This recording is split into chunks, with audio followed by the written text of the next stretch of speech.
Halo teman-teman, kembali lagi di talk show kita hari ini. Bersama saya Romo Winawati. Hari ini kita akan ngobrol tentang sesuatu yang pastinya seru banget dan menarik, tentunya bermanfaat untuk semua orang, yaitu tentang beasiswa. Pas banget nih buat kalian yang pengen tahu tentang caranya dapat beasiswa.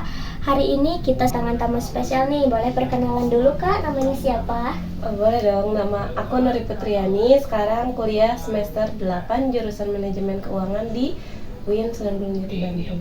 Oh, jadi kakak ini mahasiswa UIN ya? Betul. Oke, langsung saja nih Kak, karena waktu kita terbatas, kita langsung saja ke pertanyaannya ya. Oke nih, Kakak Nuri, bisa diceritain nggak awal mula perjalanan untuk kakak bisa mendapatkan beasiswa itu seperti apa? Oke, jadi awalnya tuh dari zamanan sekolah ya, SMA. Dari SMA, berarti Iya. SMA sudah dapat beasiswa atau mulai dari lulus SMA? Nah, waktu SMA tuh sempat dapat beasiswa juga Dari sekolah atau dari luar. Dari luar.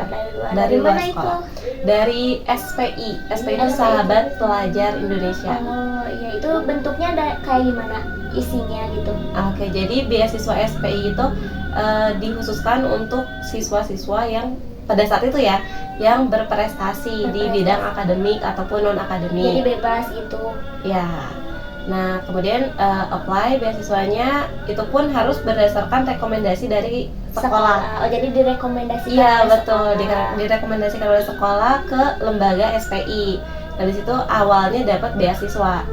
Dapat beasiswa waktu itu kirain saya tuh dapat beasiswa cuman sebatas ya dapat uang aja gitu ya, kayak bantuan, tapi ternyata tidak. Beasiswa itu ada program-programnya. Dari situ mulailah tahu, oh beasiswa itu seperti ini. Biasanya programnya itu seperti apa ya?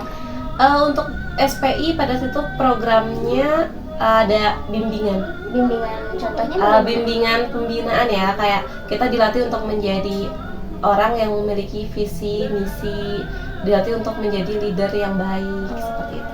Kayak beasiswa SPI itu didapetinnya dari kapan nih? Dari kelas 10 atau kelas 11 atau 12? SPI itu dari kelas 12 semester awal. 12. Ya, 12 semester awal. Berarti cuma setahun ya? Iya, betul. Cuma setahun, Betul. kemudian lulus SMA, masuk ke perguruan tinggi. Sekarang setelah perguruan tinggi, apakah mencari-cari beasiswa lagi atau direkomendasikan lagi dari sekolah nih? Kalau misalkan udah masuk ke perguruan tinggi, kebetulan nggak ada rekomendasi dari sekolah karena sekolah pun terbatas ya, tidak yang bisa sampai mencakup ke perguruan Jadi tinggi. kita mencari sendiri. Betul, jadi kita cari informasi sendiri kira-kira beasiswa apa aja yang bisa kita apply nih gitu untuk bisa menunjang biaya pendidikan kita. Kira-kira nih beasiswa pertama yang kakak dapatkan setelah masuk perguruan tinggi itu beasiswa apa? Pada saat itu beasiswa yang saya dapat itu beasiswa BSI, Basic Scholarship. BSI Scholarship. Itu nyari sendiri. Ya, nyari sendiri. Oh, bisa diceritakan nggak sih Kak awal mula kakak mendapatkan beasiswa BSI itu? Ya, jadi pada saat itu saya coba cari informasi ya di internet, di sosmed, kemudian di SPI pun pada saat itu kan ada mentornya ya yang membimbing. Saya coba cari informasi dari mentor saya tersebut. Akhirnya dari mentor itu saya dapat informasi terkait adanya program BSI Scholarship.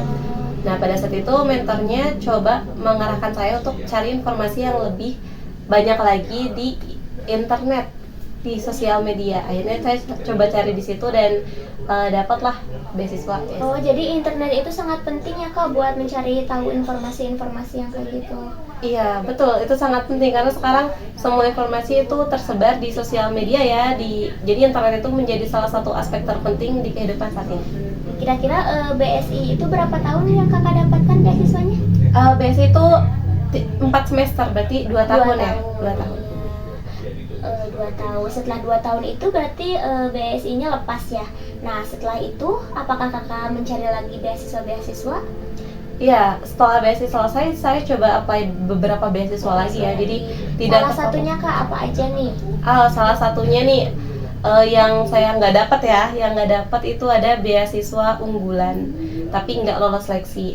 Terus kalau yang saya dapat setelah BSI itu ada beasiswa Jarum. Oh, beasiswa Jarum ya. Boleh nggak sih diceritain bagaimana prosesnya kakak untuk mendapatkan beasiswa Jarum itu? Oke, jadi untuk proses awal beasiswa Jarum mungkin ini agak lebih tricky dibanding beasiswa yang lain. Lebih susah gitu. Iya betul, karena yang apply atau yang daftar beasiswa ini tuh lebih banyak dibanding beasiswa-beasiswa yang lain ya. Jadi persaingannya pun lebih ketat. Nah di situ saya coba cari informasi kira-kira apa saja sih yang menjadi proses seleksi dari beasiswa tersebut ya, karena dengan persaingan yang begitu ketat kita harus semakin banyak belajar supaya bisa lolos dari berbagai tahapan seleksi itu gitu, bisa menyaingi orang lain juga. Jadi di situ saya coba cari informasi, ternyata memang banyak proses seleksi untuk bisa mendapatkan beasiswa Jarum. Syarat utama untuk masuk seleksi Jarum itu seperti apa ya?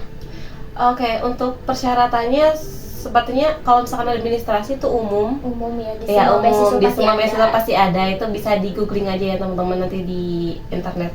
Kalau misalkan spesifiknya biasanya itu harus aktif di organisasi ya, mau intra ataupun ekstra, mau di dalam kampus atau luar kampus.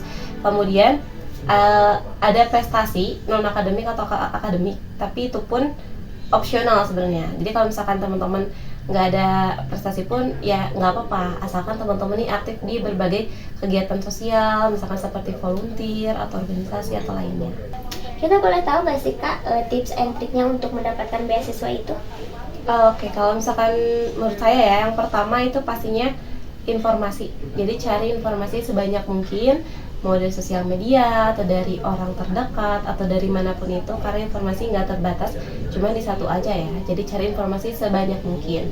Kemudian yang keduanya, coba perhatikan proses atau tahapan seleksi dari masing-masing beasiswa, dan jangan lupa timelinenya ya, jangan sampai telat gitu. Yang ketiga pastinya belajar. Kalau misalkan ada tes online, tes offline, ada psikotes, ada wawancara, latihan di rumah banyak-banyak. Kemudian yang selanjutnya, yang keempat nih, jangan lupa buat berdoa, dan pastinya jangan pantang menyerah. Kalau misalkan gagal, coba lagi. Nah, oke teman-teman, nah kayak gitu nih tips and trick dari Kak Nuri selaku penerima beasiswa. Jadi nih, buat teman-teman yang lagi berjuang untuk mendapatkan beasiswa, jangan pantang menyerah. Kalaupun nanti semisal nanti tidak lolos, jangan pantang menyerah, terus coba lagi sampai dapat gitu ya kayak. Oke Kak Nuri, terima kasih nih sudah mau berbagi pengalaman mendapatkan beasiswanya. Semoga apa yang Kakak sampaikan bisa menjadi inspiratif bagi teman-teman yang sedang berjuang untuk mendapatkan beasiswa di luar sana. Oke, kita sudahi saja perbincangan kali ini. Kakak Nuri, terima kasih atas waktunya. Sampai jumpa di talkshow selanjutnya.